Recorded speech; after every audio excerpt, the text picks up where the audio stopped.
जिस प्रकार बच्चों की हालत खराब है या अन्ना पशुओं, एक सेकेंड, या अन्ना पशुओं का आश्रय स्थल खोल दे, इनमें किसान भी खुश और स्कूल का सदुपयोग भी नहीं। जी जी, आपको सर बताना चाहते हैं, हम तो चारों तरफ से देख रहे हैं जिस प्रकार से छात्रों का हालत खराब है भर्ती ना आने से, उसी प्रकार से कॉलेज वालों को भी लाले पड़े हुए हैं।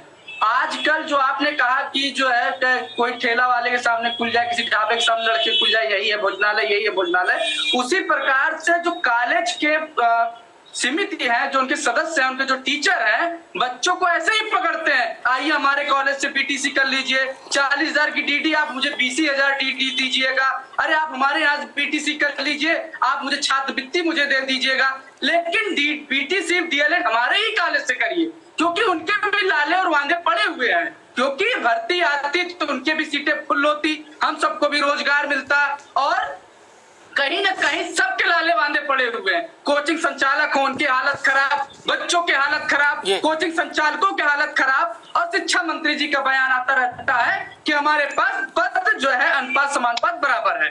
आप सर इससे पहले भी आप देखे होंगे, ये बयान सुनते सुनते और आपका मुद्दा लगातार उठाते उठाते हमको लगता है 3 साल से ज्यादा का समय हो गया होगा, 2 से 3 साल ज्यादा हो गया होगा।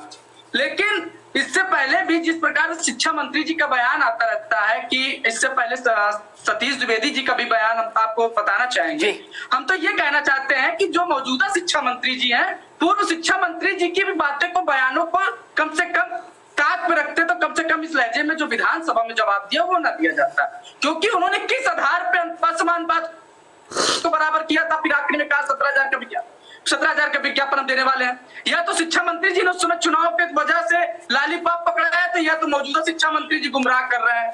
दो में से एक चीज मानना पड़ेगा, क्योंकि वो भी गर्मा गई माननीय पोस्ट पे बैठे हुए थे, मौजूदा भी गर्मा गई पद में शिक्षा मंत्री जी के पोस्ट पे बैठे हुए हैं। यही अधिकारी थे, महानिदेशक विजय किरण आनंद जी थे, तब भी थे, आज भी हैं, और उन्हीं के द्वारा बैठक भी होता है, और उन्होंने भी कहा है कि पद भाई रिक्त है। लेकिन विचाराधीन का जो ये शब्द लगा दिया गया है, इससे पहले एक कमेटी भी गठित हुई थी। एक मिनट, विचाराधीन वाला वक्तव्य पहले आया, उसके बाद में लेटेस्ट आया कि समानुपात हो गया, इसलिए इसी को मानो, विचाराधीन के चक्कर में मत पड़ो।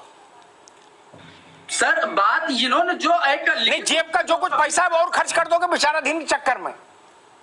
जी जी सर, नहीं सर, मैं बताना ये चाहता हूँ कि जो गुमराह कर रहे हैं उस बात पर मैं बात रखना चाहता हूँ। ये गुमराह करने का जो कार्य किया जा रहा है, इस चीजों पर शिक्षा मंत्री जी को ये शब्द नहीं बोलना चाहिए। या तो पद रिक्त है, आपने बोला एक तो पद रिक्त है, दूसरा विचाराधीन है, किस आधार पर ये दोनों चीज समान बराबर कर रहे हैं आप? या तो पद रिक्त है तब उसका विज्ञापन जारी करिए, या तो विचाराधीन है तो आप इस पद को, रिक्त पद को ना जोड़िए।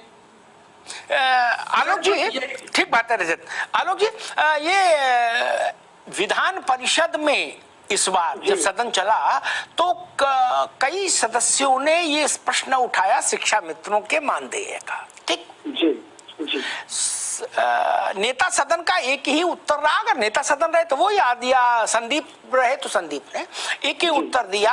उन्होंने कहा पहले 7 मिलते थे, हमने 10 कर दिए। सत्यनारायण कथा समाप्त हुई, 5वां अध्याय खत्म, पंजीरी लो घर जाओ। मसला ये नहीं कि 7 मिलते थे 10 कर दिए, मसला ये कि 7 भी गलत थे और 10 भी गलत है। 10 में कैसे खर्चा जीवन जिएगा आदमी? आलोक जी, सर एक गलत को दूसरे से भर रहे हैं ना। 7,000 में कोई व्यक्ति जिंदा रह सकता है आज के समय में, न 10,000 से। अगर रह सकता है कोई व्यक्ति तो कम से कम जो वेतन शिक्षक को मिलता है उसी अनुपात, उससे कम में ऐसे जो भी गवर्नमेंट नौकरियां होती है, सरकार न्यूनतम वेतन ही देती है, मिनिमम वेजेस, मिनिमम सैलरी वो न्यूनतम ही होता है। यानी आज के समय में कम से कम 40-50 हजार रुपए को व्यक्ति पाए तो वो एक सामान्य ठीक ठाक जीवन जी सकता है। तो उससे कम में जीवन जीना बड़ा कठिन है। सिलेंडर दिन पे दिन महंगा हो रहा है, पेट्रोल महंगा हो रहा है, बच्चों की स्कूल की फीस महंगी हो रही है, क्या महंगा नहीं हो रहा है, डीटीएच महंगा हो रहा है। आदमी क्या हवा खा के जिंदा रहेगा? सरकार कभी कभी कितनी निर्मम हो जाती है। सरकार तो लोकतंत्र में पिता तुल्य होती।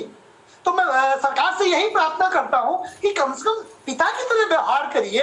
एक बार सोच के तो देखिए कि 10,000 रुपए में कैसे जिया जा सकता है, ना शहर में ना गांव में, और ऊपर से 10,000 रुपए के चक्कर में उनको आपने परमानेंट करने के चक्कर में ट्रांसफर करके भेज दिया। अब वो अपने गांव में था तो थोड़ा जी भी सकता था, अब अपने गांव से 50 किलोमीटर दूर चला गया। 50 किलोमीटर अगर रोज